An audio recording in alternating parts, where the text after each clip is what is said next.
Assalamualaikum dan salam sejahtera. Saya Nurul Farahan binti Sirajuddin dengan nama matriks S63759 ingin membentangkan perkara CLO2 iaitu Kedaulatan Malaysia serta isu-isu semasa. Tajuk yang saya pilih adalah: adakah kemasukan pendatang asing tanpa izin parti Indonesia memberi ancaman kepada keamanan negara? Malaysia merupakan sebuah negara yang berbilang kaum yang mengamalkan sistem pentadbiran berasaskan demokrasi, berparlimen dan raja berperlembagaan serta berteraskan kesepadan rakyat, wilayah, kerajaan, kedaulatan dan pengiktirafan antarabangsa. Oleh itu, kerajaan bertanggungjawab untuk memastikan kedaulatan dan keselamatan negara sentiasa dilindungi.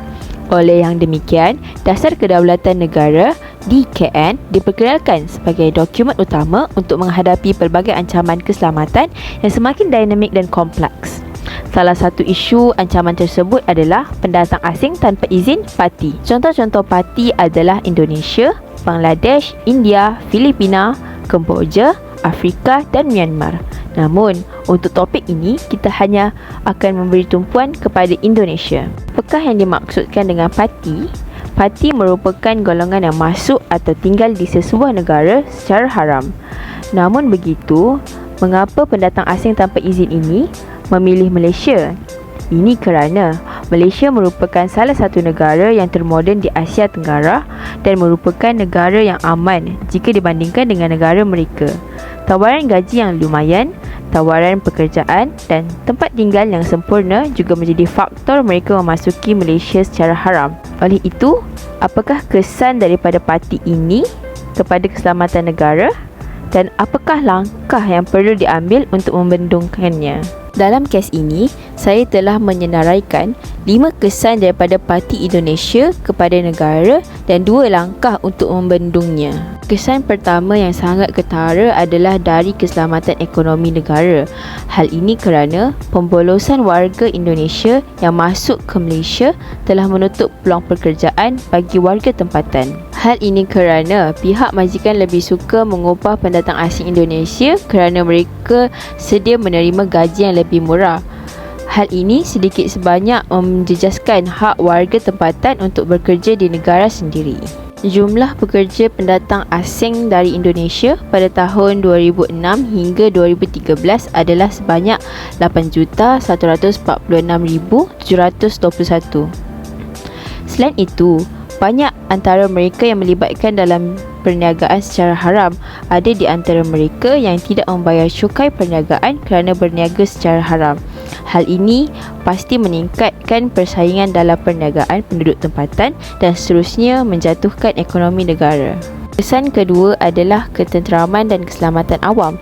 Kehadiran mereka ke negara ini secara tidak langsung membawa masuk budaya yang tidak sihat dan yang bertentangan dengan cara hidup masyarakat tempatan. Sebagai contoh, mereka mengamalkan pergaulan bebas antara lelaki dan perempuan, malah tinggal serumah tanpa ikatan perkahwinan yang sah. Selain itu, mereka tanpa segan silu meneguk arak di kawasan perumahan dan seterusnya meningkatkan kadar jenayah dalam negara. Pada tahun 2019 sahaja, sebanyak 12,819 kes yang melibatkan kecurian, penyelundupan barang dan sindiket dadah. Seterusnya, kesan yang ketiga ialah keselamatan masyarakat dan sosial. Parti daripada Indonesia akan menjadikan Sabah sebagai tumpuan utama untuk mereka menetap. Dianggarkan sebanyak 29% parti daripada Indonesia yang menetap di negeri Sabah pada tahun 2019. Rangkaian sosial mereka yang berbeza semakin meluas di Sabah seperti budaya khurafat, sihir dan ritual agama yang sering mereka lakukan di Indonesia. Mereka bawa budaya mereka ke Sabah dan ini akan menyebabkan kesejahteraan sosial masyarakat di Sabah terjejas dan menyebabkan minda masyarakat berada dalam keadaan was-was, kegelisahan dan ketakutan. Kesan yang keempat adalah penyakit-penyakit berbahaya akan merebak secara meluas. Kemasukan buruh asing secara sah ke Malaysia akan dikenakan pemeriksaan kesihatan. Sebaliknya, pendatang asing Indonesia tidak berbuat demikian kerana mereka masuk ke Malaysia secara haram. Seperti yang kita tahu, di Indonesia banyak negeri-negeri dan daerah-daerah yang tidak maju dan kebanyakan daripada mereka adalah daripada negeri dan daerah tersebut. Oleh itu, kesihatan mereka adalah sangat kurang terjamin. Ada di antara mereka yang menghidap penyakit berjangkit seperti TB dan ada juga yang menghidap penyakit AIDS dan penyakit kelamin. Akibatnya, rakyat kita menjadi mangsa.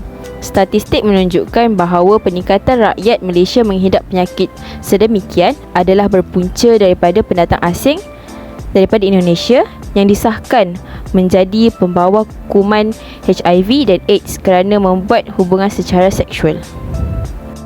Kesan yang terakhir ialah menjejaskan imej negara. Pendatang Indonesia kebanyakannya daripada negeri dan daerah yang mundur.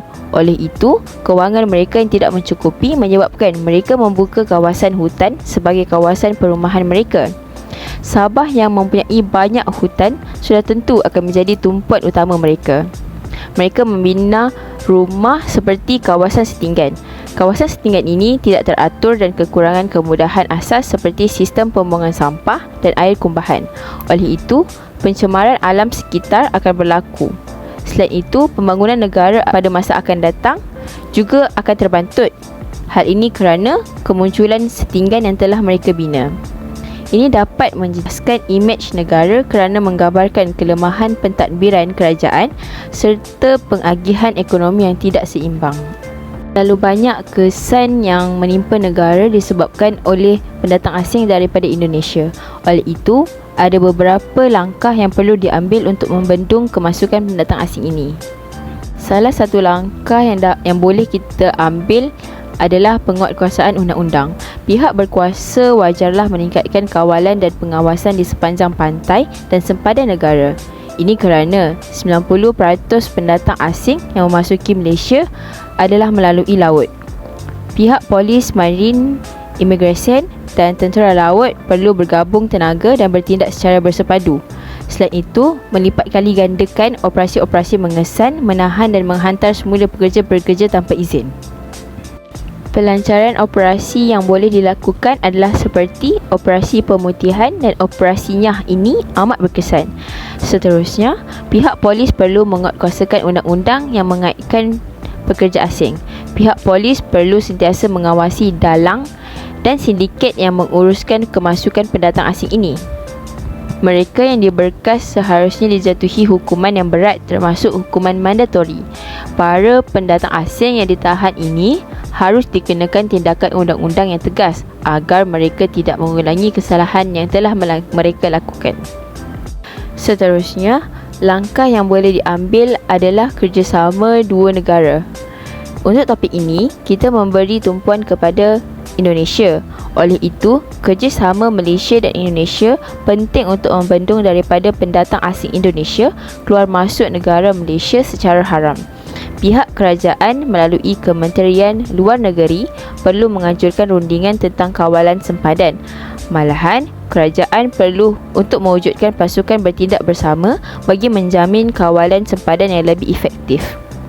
Selain itu, ejen-ejen yang sah perlu dilantik untuk mengendalikan kemasukan pekerja asing ini secara lebih teratur dan terkawal.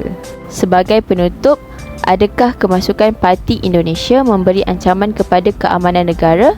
Jawapan saya adalah ya, kerana tidak dapat dinafikan bahawa kita memerlukan tenaga asing dalam pembangunan negara.